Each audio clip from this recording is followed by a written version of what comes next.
Hey, what's up guys? Welcome back to TechCravers. So this one showed up, the Anbernic RG Vita. And the moment I took it out of the box, I had two completely different reactions at the same time. First reaction, oh wow, this actually looks really good. And second reaction, wait a second, because this device is doing something very interesting. It's borrowing a name that carries a lot of weight. It's borrowing a design that carries even more nostalgia. And at first glance, it feels like it's aiming very high. But the more time I've spent with it, the more questions I've had.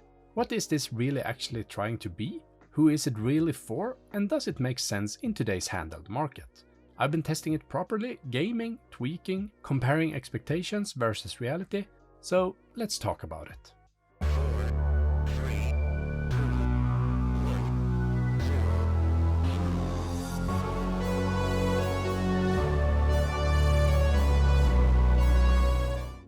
So when Anbernic dropped the teaser a few weeks ago, they know exactly what they were doing. Slow cinematic shots, that unmistakable silhouette, and then the name appears, RG Vita. And that name carries a serious weight, as I said. Because here's the thing, emulating PS Vita is not like emulating PSP. It's not like emulating PS1, and it's not even like emulating PS2. Vita emulation has always been notoriously difficult. The architecture is different, the compatibility is inconsistent, and even on powerful hardware it's still a hit or miss. So the moment you call something Vita, expectations change. People don't just think retro handheld, they think, can this play Vita games? And that's where things get interesting. Because alongside the RG Vita, Anbernic also announced the RG Vita Pro. Two models. But so far we don't really know what separates them in terms of real performance, we don't know how big the gap is going to be.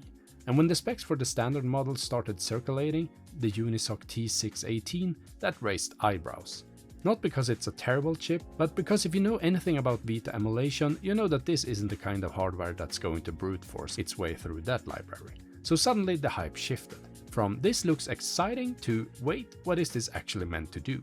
And before we jump into performance testing, let's get the specs out of the way. Inside the RG Vita, we're getting the Unisoc Tiger T618. That's an octa-core chip with 2 Cortex A75 performance cores clocked at 2 GHz, plus 6 Cortex A55 efficiency cores, and on the GPU side we're looking at the Mali G52 MP2.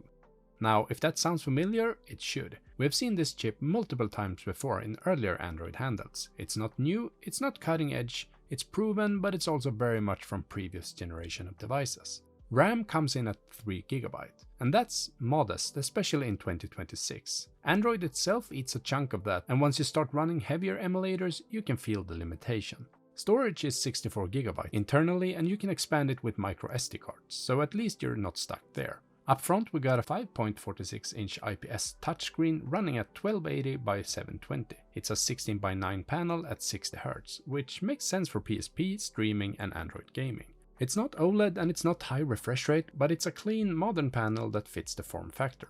Battery is 5000 mAh, which is solid for a device of this size. Combined with the T618 chip, which isn't super power hungry, you should get decent play sessions out of it. It runs Android 12 out of the box, so you get Play Store access, emulator flexibility, streaming apps and all the usual Android advantages. Connectivity wise you got Wi-Fi 5, Bluetooth 5.0, USB-C, a headphone jack and of course, as I said, microSD support. In terms of controls, you're getting Hall effect analog sticks, which is good to see, but the buttons and D-pad are rubber membrane, not the dome switches like the original Vita. So on paper, what we're looking on here, it's a budget Android handheld with a familiar chip, a decent 720p display, and just enough RAM to get the job done, depending on what the job is. So before we talk some about the performance, let's just check out the handheld itself.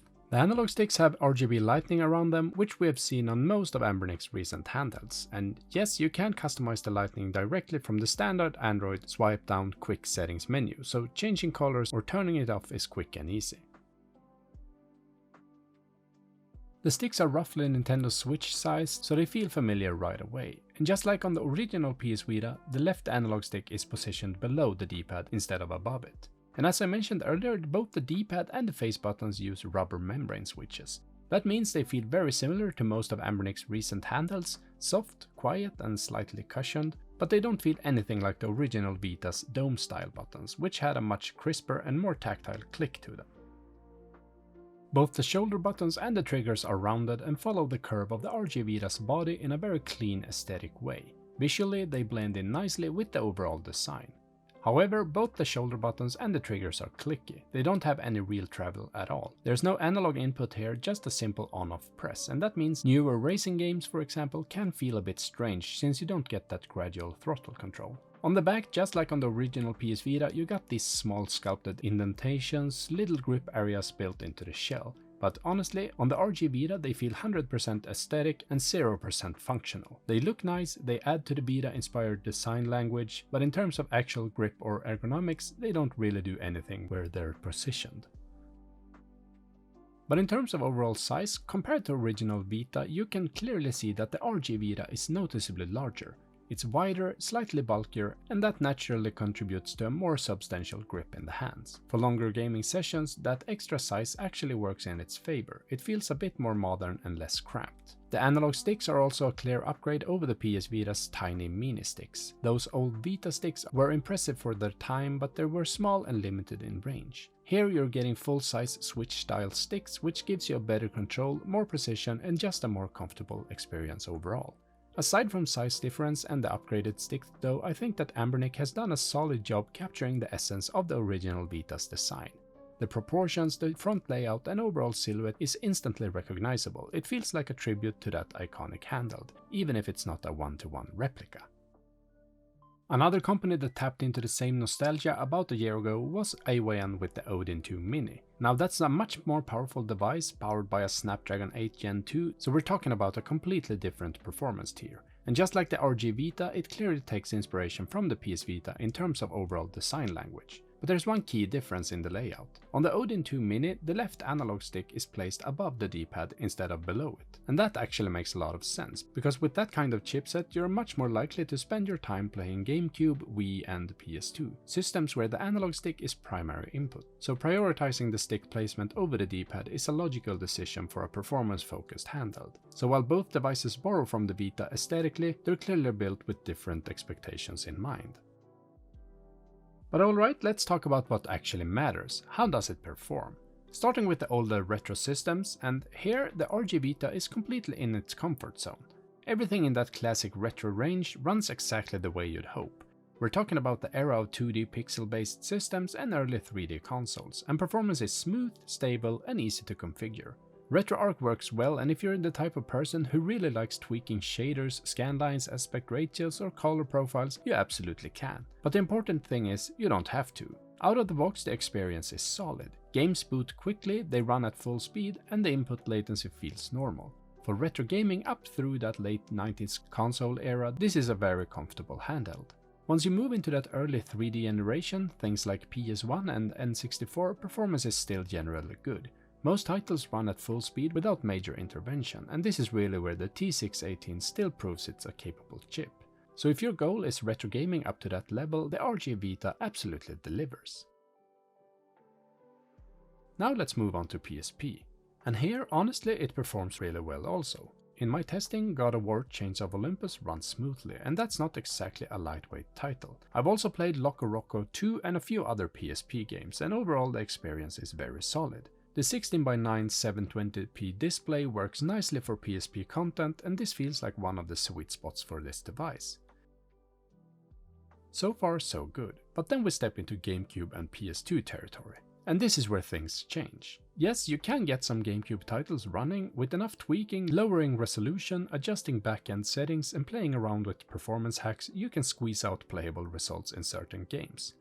But it's not clean. Frame drops are noticeable, audio crackling starts creeping in, and over time that becomes exhausting. For example, something like Wind Waker can be made to run somewhat okay, but the dips and audio instability makes it hard to recommend for long sessions. And sure, a few years ago that level of tweaking was normal, it was part of the hobby, but the market has changed. Since 2023 we've seen a wave of handhelds that can run GameCube and PS2 at full speed, right out of the box, without diving into advanced settings. And because of that, it simply doesn't make much sense to buy the RG Vita specifically for those systems.